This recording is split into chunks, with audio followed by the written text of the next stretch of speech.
எல்லோருக்கும் வணக்கம். இன்றைக்கி நம்ம ஸ்டோரில் என்ன பார்க்க போகிறோன்னா மெத்தை பற்றி காட்ட போகிறேன். மேட்ரஸஸில் வந்து எவ்வளோ பிராண்ட் நாங்கள் பண்ணுறோம், எவ்வளோ குவாலிட்டி பண்ணுறோங்கிறது ஓவரால் ஒரே வீடியோவில் எல்லாமே சொல்கிறேன். பட் ஒவ்வொரு பிராண்டை பற்றியும் நெக்ஸ்ட் வீடியோவில் தனித்தனியாக நான் எக்ஸ்பிளைன் பண்ணுறேன். இப்போ ஃபஸ்ட்டு நீங்கள் பார்த்துக்கிற ஃபோட்டோ வந்து கோரப்பாய் பெட். இது ஒன் சைடு கோரப்பாய் வரும், ஒன் சைடு வந்து ஃபோம் வரும். இது கீழே போட்டு படுத்திங்கன்னா ரொம்ப கம்ஃபர்டபுளாக இருக்கும், நல்லா கூலிங் இருக்கும். Folding type. இது நீங்கள் எங்கே வேணால் கொண்டு போய் எடுத்துகிட்டு போய் யூஸ் பண்ணிக்கலாம். வெளியூர் போகிறப்ப எடுத்து போய் யூஸ் பண்ணிக்கலாம். வீட்லேயுமே யூஸ் பண்ணிவிட்டு ஒரு ஓரமாக எடுத்து நீங்கள் மடித்து வச்சுக்கலாம். ரொம்ப கம்ஃபர்டபுளாக இருக்குது. இதில் 3 சைஸில் வருது. சைஸு ரேட்டெல்லாம் நீங்கள் கடைக்கு நேரில் வந்தீங்கன்னா ஓப்பன் பண்ணி காமிச்சிட்டு உங்களுக்கு எல்லாமே எக்ஸ்பிளைன் பண்ணுறேன் நான். அடுத்து நம்ம பார்க்குற பெட்டு வந்து ஃபைபர் பெட்டு. ரெக்ரான் மெட்டீரியலில் வர்ற ரெக்ரான் ஃபைபர் சொல்லுவாங்க, ரிலையன்ஸ் ஃபைபர்னு சொல்லுவாங்க. இது பாலிஸ்டர் பஞ்சுன்னு கூட சொல்லலாம், டிஃப்ரெண்ட் பேர் இதுக்கு இருக்குது. இது பார்த்திங்கன்னா இது சுருட்டி வச்சுக்கலாம். நீங்கள் சுருட்டி ஒரு பேக்கில் போட்டுக்கலாம்.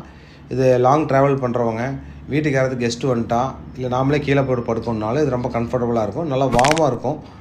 இது வந்து டிஃப்ரெண்ட் சைஸில் வருது. 6.25 3, 6.25 4 வருது. ப்ரைஸ் வந்து நீங்கள் நேரில் வந்து பாருங்கள். உங்களுக்கு பிடிச்சிருந்து நல்ல டிஸ்கவுண்ட் ப்ரைஸ் இதில் கிடைக்கும் உங்களுக்கு. இது வந்து ஃபோல்டிங் பெட்டு தான், யூஃபோம் பெட்டு. உள்ள ஹை டென்சிட்டி ஃபோமு, மேலே நல்லா குவாலிட்டியான கிளாத் கொடுத்துருக்கோம். இது திக்னஸ் ரொம்ப கம்மியாக வரும், 2 இன்ச் திக்னஸ். இது ரொம்ப சைஸ் சிறுசு, திக்னஸும் சிறுசு, சைஸு ரொம்ப 6.25 3 சைஸ். இது 1400 அந்த ரேஞ்சு வரும். குவாலிட்டி நல்லாயிருக்கும். இது எங்களுக்கு பார்த்தீங்கன்னா ஹை டென்சிட்டி ஃபோமில் நல்ல கிளாத் போட்டு பண்ணிக்கிறோம். இது ஒரு 15-20 பெட்டு எங்கிட்ட ரெடி ஸ்டாக் இருக்குது. நீங்கள் வந்து பார்த்து சூஸ் பண்ணி எடுத்துக்கலாம். கலர் பார்த்து எடுத்துக்கலாம், திக்னஸ் பார்த்து, குவாலிட்டி பார்த்து, ப்ரைஸ் பார்த்து எடுத்துக்கலாம்.